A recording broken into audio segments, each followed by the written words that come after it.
Welcome back, beautiful and amazing human beings. This is Rudkowski of WeAreChange.org, and in this video, we are going to be talking about all the important news that happened this week, whether it's Trump meeting with Putin, the Supreme Court, QAnon, Terry Crews, and so much more, and there's a lot of dumbassness, since a new poll just recently came out saying that 31% of voters in the United States believe that there is a civil war likely to happen very soon. And even though everyone is seeing Nazis everywhere or communists everywhere, what really is happening is we're seeing a nation that is being brainwashed to be a bunch of idiots who are falling for the divide and conquer agenda.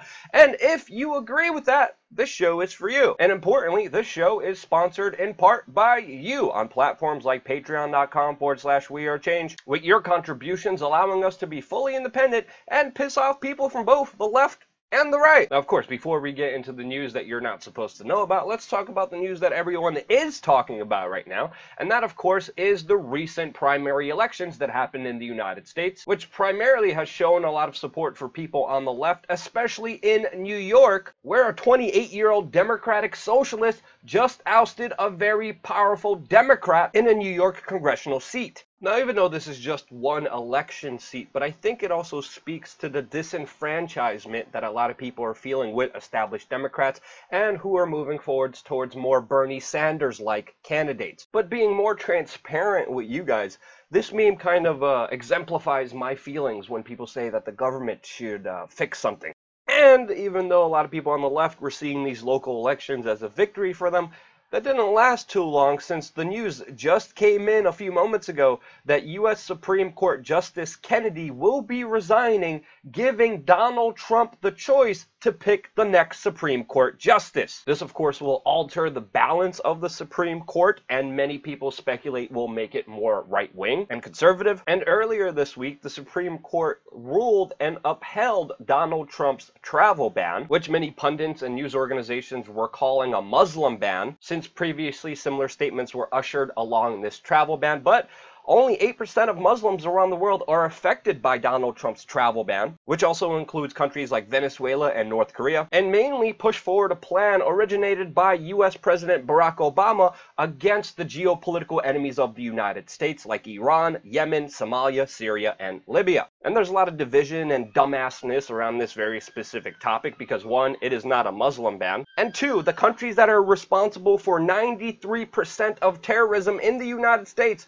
are not included in the travel ban. Saudi Arabia, that Donald Trump has been coddling and giving weapons to, as they still push and support Wahhabism all over the Western world. So in reality, no real winners in this one, since it's just the continuation of the same foreign policy against our geopolitical enemies that were continued before Barack Obama. And to steal some of the right-wing lingo, if Donald Trump was, quote, red-pilled, not cocked, he would have gone after the Wahhabists that promote extreme doctrines of Islam and do commit the majority of terrorist attacks all around the world. But that's a whole nother discussion to get into. You know, all important context that should be thought about when talking about this actual issue that is not, since establishment media like the state-funded BBC news broadcast is concentrating on more important issues and investigating Big D energy. Yeah, this is an actual article that was just updated 2 hours ago by the BBC, financed by the British taxpayer, talking about how these stupid puppets and actors supposedly either have Big D energy or don't have Big D energy. And I can't even say that word as an alternative independent journalist or I'll be censored. Meanwhile, the BBC not only collects money from the taxpayer, but is actually promoted by the big Google, YouTube algorithms to spew this utter nonsense and spread idiocracy all around the world. And people wonder why yesterday there was only 4 journalists at a Pentagon briefing on Afghanistan. And it should also be noted now that previously, and most likely currently now, the CIA employs journalists in the mainstream media to work as undercover contacts and to do their work for them. And, you know, since most likely some of these CIA officials who portray themselves as journalists are investigating the Big D, it's up to us to actually talk about the issues that actually matter, especially geopolitically, especially with U.S. foreign policy, which we're going to concentrate on right now. And to me, one of the biggest news items to report on is a new report that just came out from the United Nations that detailed how the U.S. coalition with Saudi Arabia is behind the majority of child casualties happening right now in Yemen. 67% of kids killed in combat in Yemen are directly responsible from the U.S.-Saudi coalition. As that is happening, ties between Israel and Saudi Arabia are becoming tighter, since we're getting many news reports of the Saudi Crown Prince and Prime Minister of Israel, Benjamin Netanyahu, reportedly having a meeting in secret, codifying their kind of de facto alliance that they have, and not only establishing bigger diplomatic relations between each other,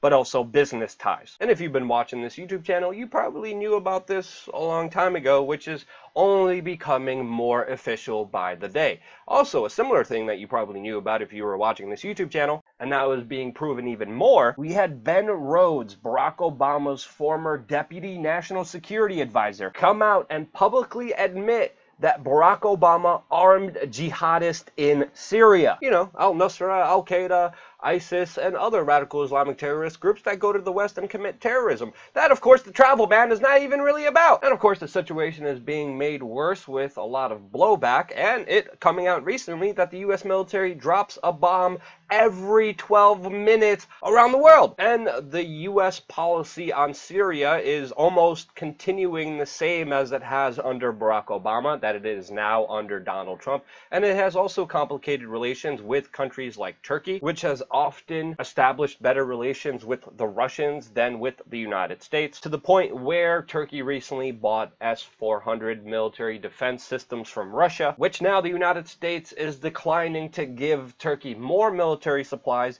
and even talking about putting sanctions on Turkey for doing so. And a lot of this doctrine that Donald Trump continued from his predecessor, Barack Obama, is definitely going to be put to the test in just a few weeks, as we are hearing that Donald Trump and Vladimir Putin, the president of Russia, will be holding a summit together, which just as a few moments ago was announced that will happen on July 16th in Helsinki. Now, of course, many NATO officials are expressing fear over this meeting. And even though in the United States there's this whole rhetoric of Trump's collusion with Vladimir Putin, if you look at the geopolitical situation, especially with America's foreign policy, it is quite the opposite of that. Especially since, as we've been documenting on this channel, U.S. military forces and Russian military forces have almost come to a direct conflict inside of the proxy war that's raging right now inside of Syria. And tensions between Russia and the United States have been at an all-time low,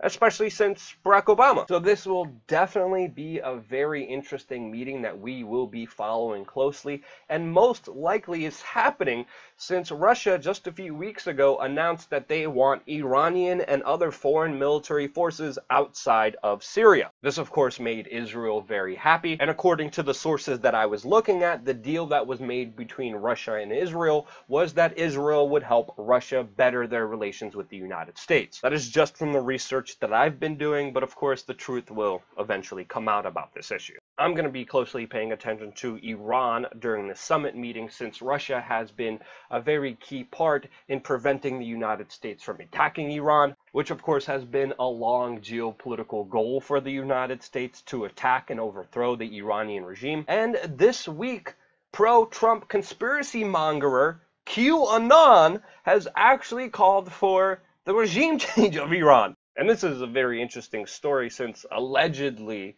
QAnon is this anonymous poster on 4chan who is connected to the government working against the deep state with Donald Trump. Again, it's a whole conspiracy theory that we've been calling out as hooey for a very long time. Even though I get a ton of messages every day calling me a shill because I don't believe in QAnon. But for me, QAnon, regardless of all the hate messages I get from the community, has always been a LARP, has always been conspiracy theory, fake news, shilling for Donald Trump. And I think that is definitely proven, since a few days ago, QAnon was calling for regime change in Iran, ultimately trying to get anti-establishment Trump voters to embrace war and regime change. And you know, guys, nothing says fighting the deep state like trying to accomplish one of their main geopolitical strategic goals that they have been trying to accomplish for a very long time. So yeah, I think it would be very nice if you guys would stop calling me a shill for not believing in QAnon. Okay, moving forward with more online shill news, we of course have Facebook, that we found out a few days ago wants to hide secret inaudible messages in TV ads that can force your phone to record audio. People have to understand, this is far beyond what even Orwell envisioned in 1984. And this is real, since Facebook applied for a patent on this on June 14th of this year, and they are working on controversial software which would let it secretly order users' smartphones to start recording audio whenever they hear an inaudible message hidden in television ads. And this is from a company that says it doesn't listen to your private conversations, which is, of course, is all hooey. So yeah, this story is worth checking out, and it will be in the sources of this video, which will be on our Steemit post and comments of